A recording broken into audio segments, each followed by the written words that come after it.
আসসালামু আলাইকুম রহমতুল্লাহি বরকাতু। কর আপিল অঞ্চল ৩, ঢাকা। পদের নাম ছিল অফিস সহায়ক। সময় ছিল ৬০ মিনিট এবং নম্বর ছিল ৪০। পরীক্ষার তারিখটা ছিল ১৩-১০-২০২৩। পরীক্ষাটা ছিল লিখিত পরীক্ষা। গণিত অংশের সমাধান দেওয়া হবে।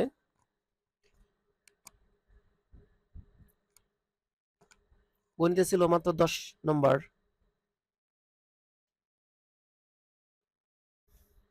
১ নম্বরে ছিল ৫টা প্রশ্ন এবং ২ নম্বরের প্রশ্ন। ০.০৩ গুণন ০.০১ গুণন ০ সমান কত? সেক্ষেত্রে শূন্য হবে। কোনো কিছু শূন্য দিয়ে গুণ করলে সেক্ষেত্রে ফলাফল শূন্য হয়। ১ কিলোমিটার সমান কত মাইল? সেক্ষেত্রে হবে ০.৬২ মাইল প্রায়।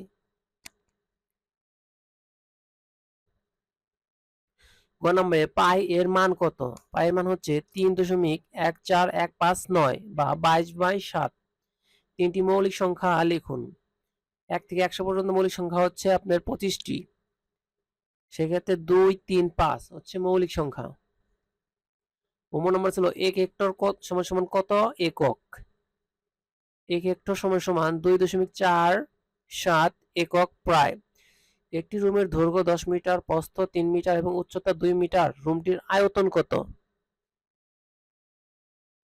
আমরা জানি আয়তন দৈর্ঘ্য গুণ প্রস্থ গুণন উচ্চতা সমান ঘনমিটার।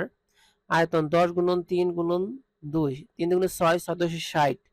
সেক্ষেত্রে আয়তন হবে ৬০ ঘনমিটার। উত্তর হবে রুমটির আয়তন ৬০ ঘনমিটার। Thank you. চ্যানেলটি ভালো লাগলে অবশ্যই সাবস্ক্রাইব করে রাখবেন।